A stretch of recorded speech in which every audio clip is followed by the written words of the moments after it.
Stoffel is my name. I'm a barrister, solicitor, public notary. Great. So can you tell us a bit about the Reclaim Australia event? What is it? Reclaim is about reclaiming Australia's future.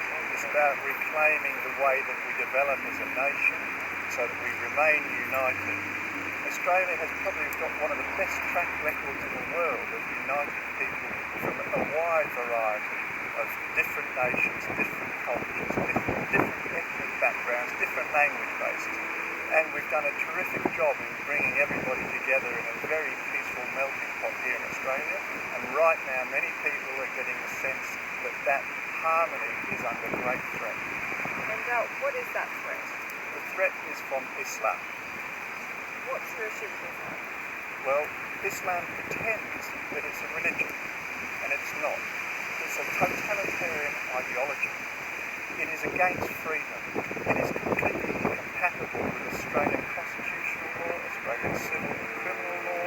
It is dogmatic, it is hateful, it's anti-feminine, it's anti-homosexuals, it's anti-freedom, it's anti-children, and it suppresses people generally in a way that is obnoxious to Australian civil and criminal law. Less than 2% of Australians identify as Muslim or Islamic. It was actually 1.8%, and in the 2011 Australian census, 476,300 people identified themselves as Muslims. Now that was in 2011, and we can reasonably expect, as it's been rising since the White Australia policy was dropped in 1971, we can really expect it to be about 500,000 people. If you apply the generally accepted figures across the world, and if you look at the evidence that was given to the Canadian Senate inquiry with respect to de-radicalisation programs, and some people say it's as low as 7%, but generally it's accepted at 10 to 25% of the 1.6 billion Muslims around the world are actually radical Islamic jihadi conquistadors who actually want to bring the fight to the Western world and have already declared war on the Western world. So you'd like to see a return to the White Australia policy? Definitely not. We have a terrific track record here in Australia of amalgamating people from all over the world. We all celebrate it greatly. I think we all love it, and we all love the fact that we can get on together so well with each other. But what we have now is Islam that is following a definite isolationist policy. It has done it all over the Western world. The track record is there in the USA, Canada, United Kingdom, France, Copenhagen, Germany. You name any country in the Western world where Islamic people have gone into it, and they create isolated enclaves where they aim to have total Sharia law, and they achieve this in many places. About 85 places in France are Islamic conclaves where the civil and authorities don't go. In England right now, under the English law which allows for alternative dispute resolution processes, there are places where young Islamic women have to go, and it's usually to a man, an imam, when they're complaining about things that are happening in their life. They can't access ordinary family law. They can only access Sharia law. And they are told, don't complain, the husband is allowed to hit you, because that's what Sharia law says is allowed. This is now here in Australia. So what are you hoping to achieve with this rally? I know you're marching on Parliament. Do you want politicians to take notice? Or? What has been happening across the world is that people in various countries wake up too late to what is happening. And what Islamic conquest is about moving in slowly, so that where people are fewer than 2%, such as Australia, United States and Canada, they are generally known as quiet, moderate people. It's only when they build up to something under 10%, like in France, where they actually get away with murder.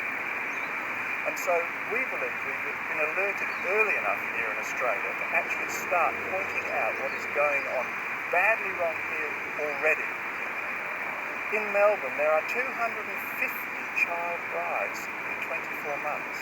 These are figures that are collected by the Women's Legal Advice Bureau there in Melbourne. 150 girls every week go into the Sydney Immigration Lawyers Centre and complain about what is happening in their home. These are young girls who are married at between 9 and 12 years old here in Australia. It is happening now.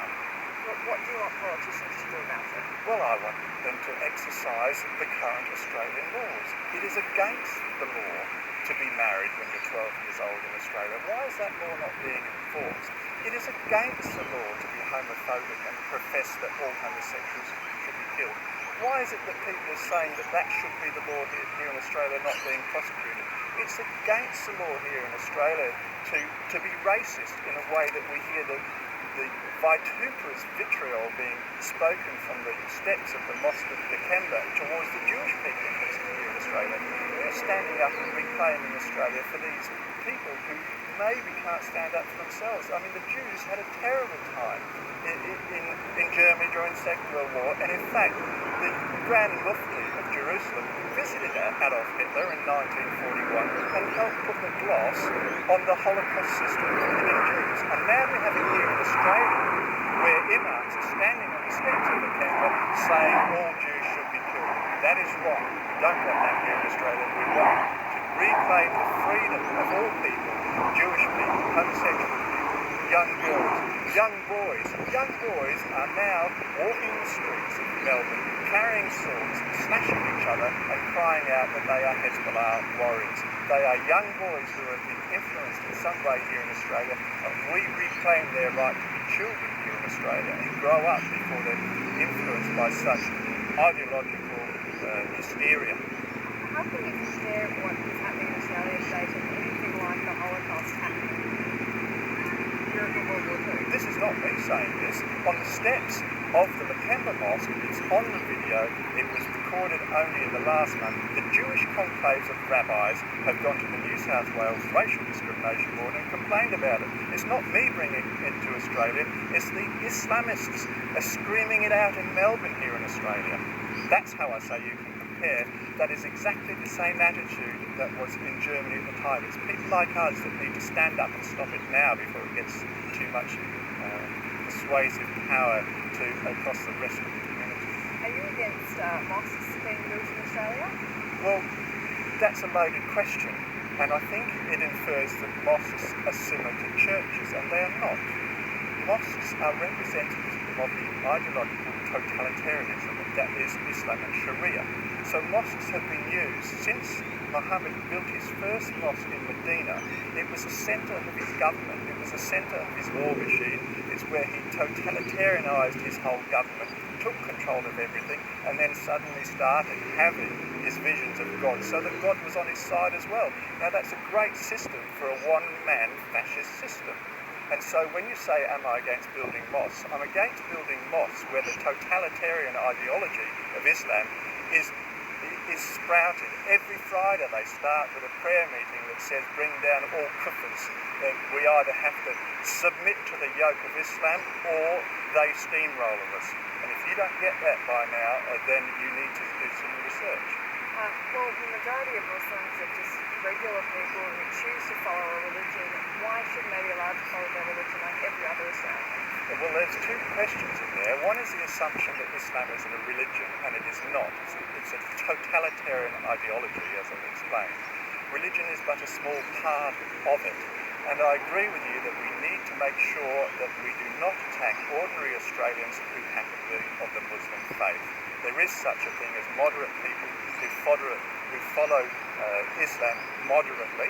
And in fact, I caused the first meeting here in South Australia back in September last year, when I took the view, and this is where I first became involved in Islam and what was going on in Australia. I was quite upset that ordinary Muslim people were being approached in public transport and abused by some members of our community. I think that's wrong. I thought it was wrong then, and I think it's wrong now. And so I actually contacted every mosque in South Australia, every Islamic organisation that I could find, and I had a meeting with the President of the Islamic Association of South Australia and Senator Nick Xenophon. We called it Calm Down Day, and the whole idea was to make sure that when we have a zero tolerance towards the Islamists, we also make sure that Australia is free for ordinary people who happen to be Muslims to go about being Australian. And that is the big division that a lot of people who call us various names don't get. There is a division between being very accepting and celebrating the idea that Australians can have and be Muslims, but having zero tolerance to those who want to bring in this totalitarian ideological system and tell us what to do. How can you be a proponent of a day called Calm Australia Day and then have rallies that aren't anti-Islamic, won't that surely inflame racism?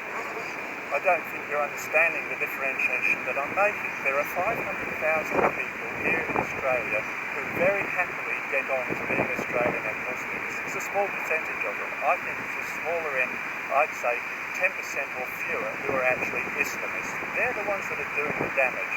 I have mixed with Islamic people since my childhood here in Australia. I've been in the mid-north of the state where the descendants of the Afghans came through. Played 8-ball with them in the local hotel. I've worked for many people of Afghan descent who are Muslims. I get on very well with them. I have no truck with them. And by you trying to lump together the battle against Islamification of Australia and the moderation and welcome that we all feel towards people of all faiths, Australia is a multi-faith society. Faith in Australia is private. It is not part of the state. We make a separation of that. We have the Constitution. We have a separation of powers. Islam tries to bulldoze all those things together under one imam. The Grand Mufti of Australia does not even speak English. Now, I think that's because he doesn't see the need to speak English. He feels the need to speak Arabic because he follows the Quran and says, do not mix with kuffars. Do not mix with non-Muslims. Do not make friends with them. No need to learn their language. Why else would 500,000 people who are Australians have a leader who doesn't even speak English? Are you xenophobic? First of all, that is a loaded question which is wrongly aimed at me. I say the Islamic people who speak vile of the Jews are generally xenophobic. A phobia is a fear which, once all the explanation is given to you, which would take away that fear, you still have an unreasonable fear. So no, I am not xenophobic. I welcome people of other countries. I love the variety of Australia.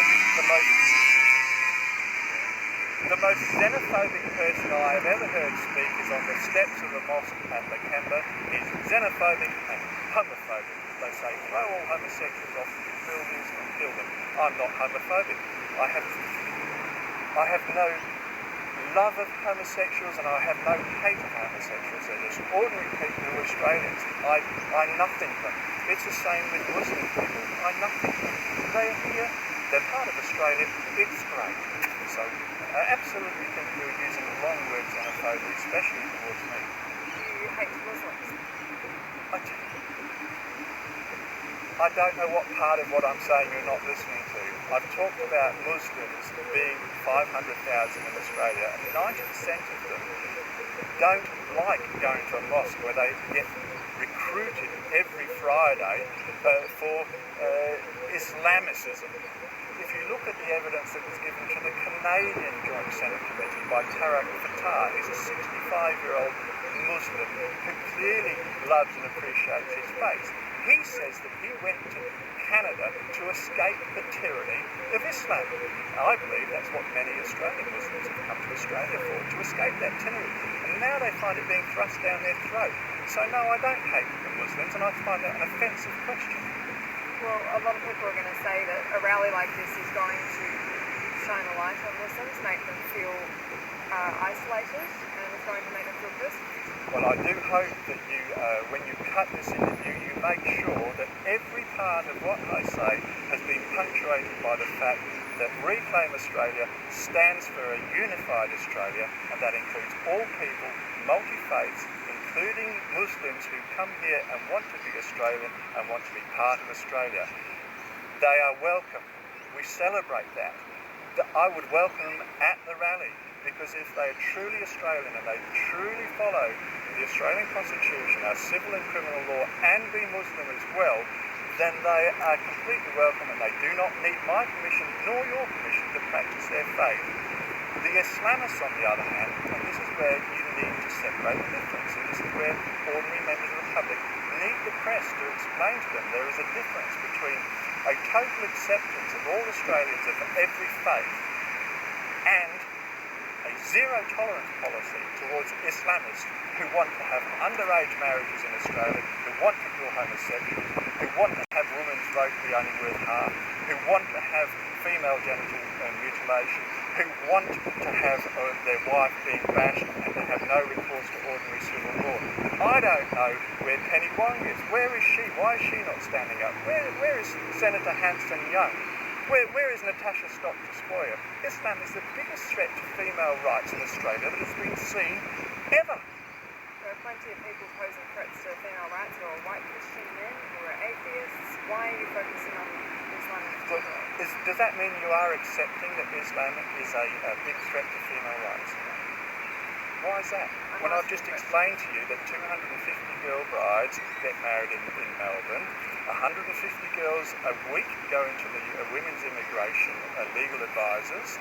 The Sharia law says that it's okay for a man in his home to chastise his wife with physical violence, and that it's okay when the child brides get married to be locked in their bedroom and to be hit and raped by their elderly new male husband.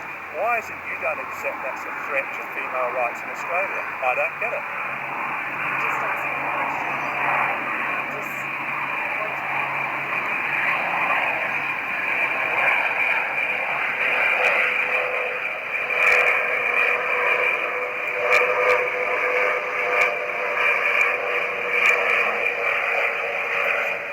If your question is what else am I doing about protecting female rights in Australia, I think that's your question.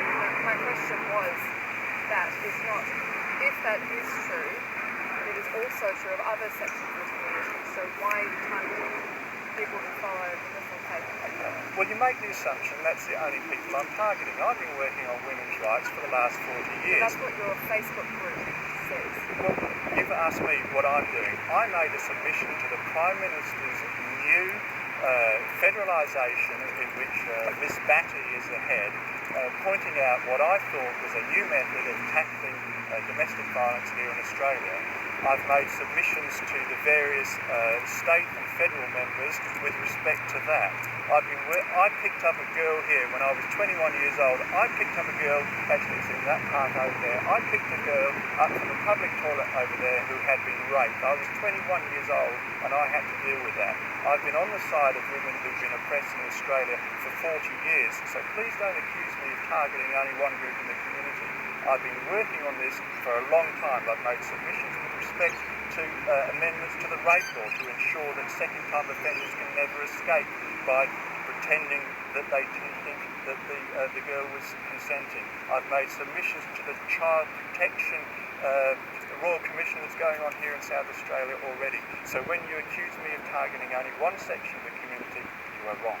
I'm not accusing you personally, but I'm saying on the Facebook page, which is publicly available, it says that we need to stop Islam because if we don't, violence will be perpetrated against the Australian community. Well, it's not an if, it's actually happening already. Young girls are being raped. One man was charged with 25 counts of underage sex in Melbourne. The imam who married him was fined $500 and is subject to being deported from Australia. $500 for actually condoning and consenting what is effectively paedophilia in Australia. If one of my colleagues did that, they'd be in jail, they'd be on the paedophile register, they'd be locked up and wouldn't have the key. So, first of all, yes, that is exactly what the Reclaim Australia site says. It is one group of people targeting one issue for them, but many other people are targeting many other issues and tackling the same problem. I'm one of them. I find the best way is to eat an elephant slowly, it's bite by bite, and so you do have to be very targeted and focused. So if you accuse a Reclaim page of focusing on an issue, that's right. That's the way to fix issues is to target them. So if the petitions that you're planning to hand around at the rally, what will you be asking people to sign up their name for? Well, Reclaim Australia is trying to bring together ordinary people.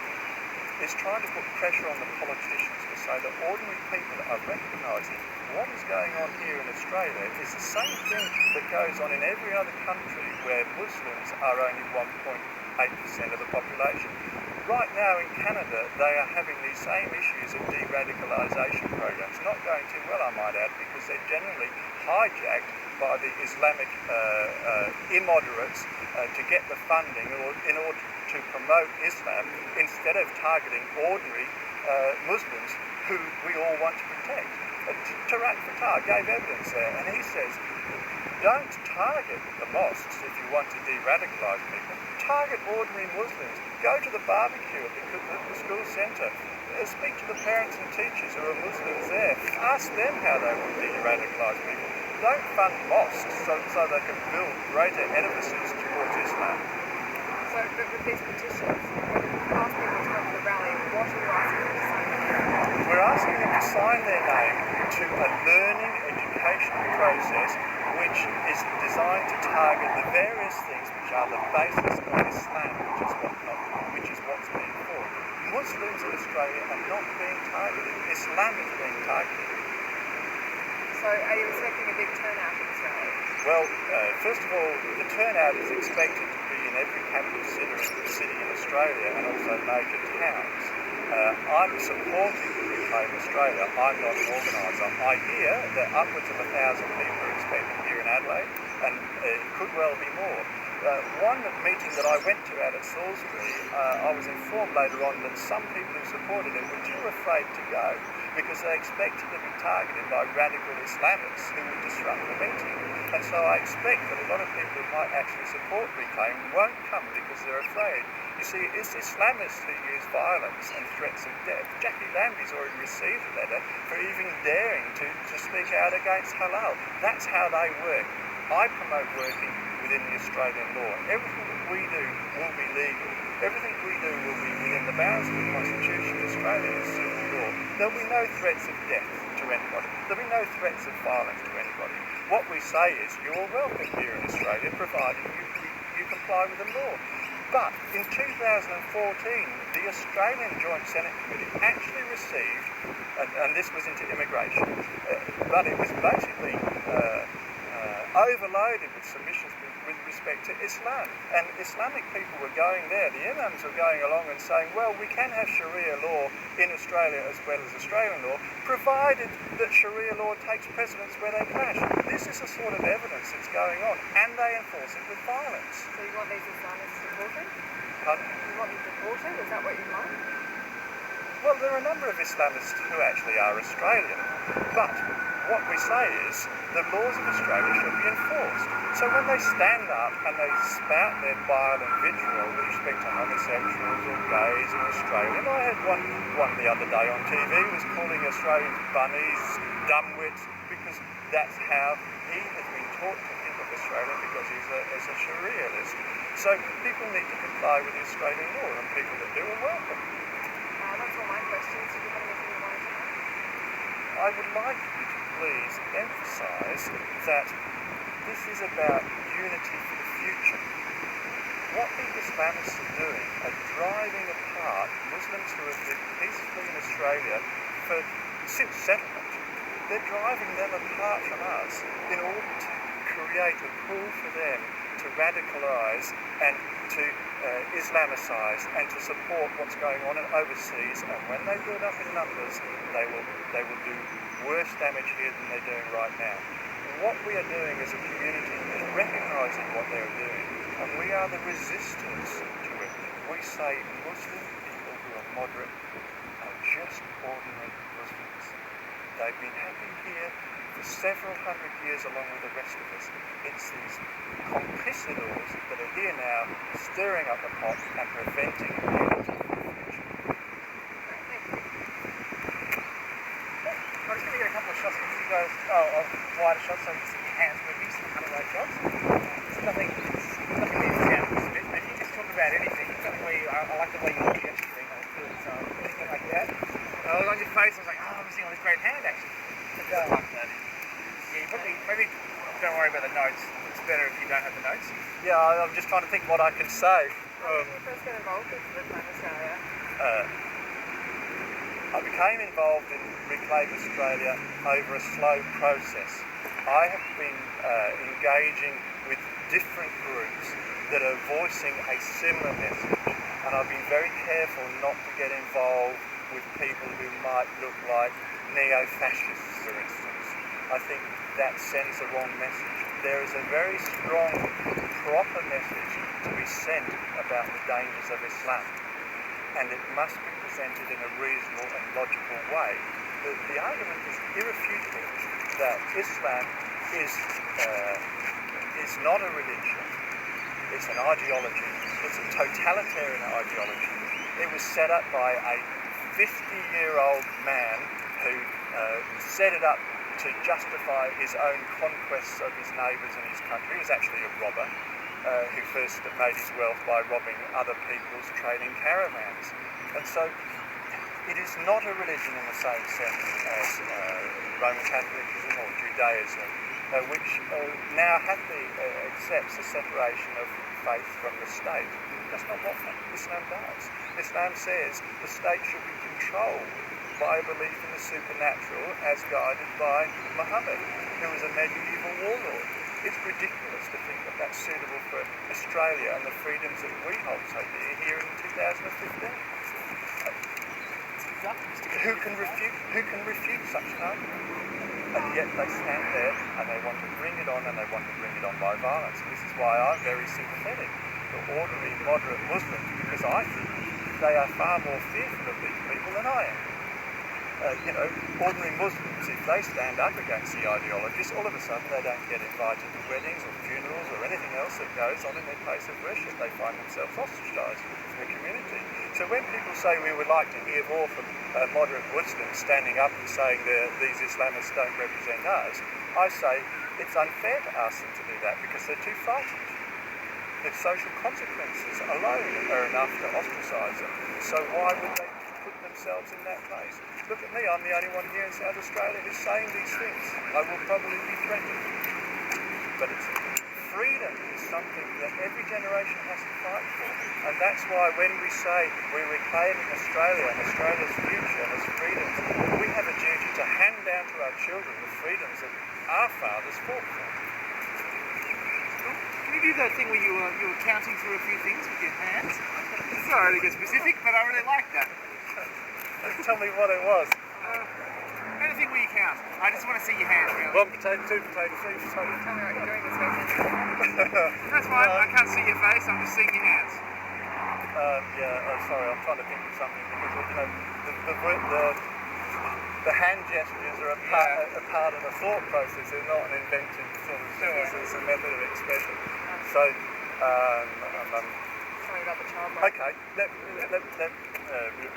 Islam already threatens Australia's freedoms. Everything that the ideology that is Islam stands for, it tries to bring together the constitution, it brings together everything that in Australia we separate as powers, we separate our judiciary, we separate our legislature, and we separate also the governments.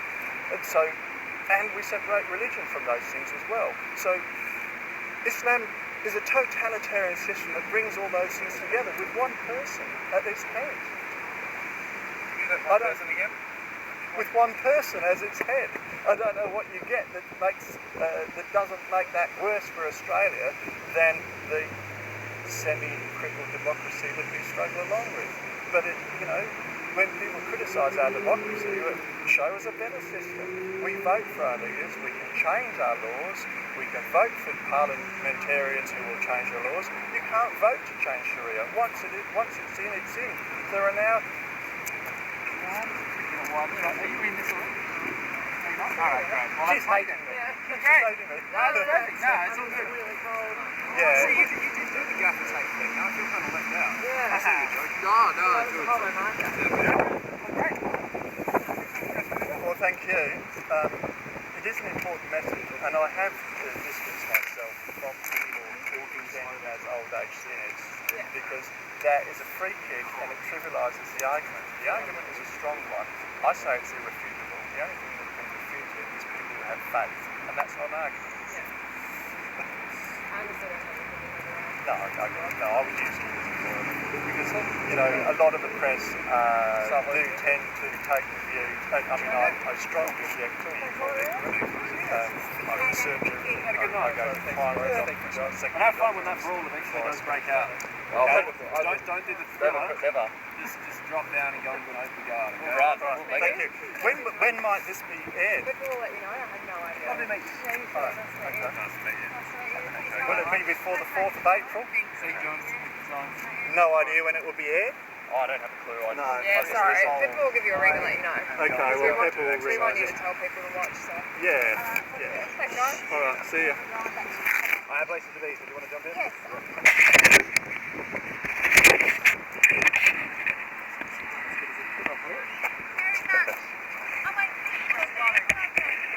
Yeah.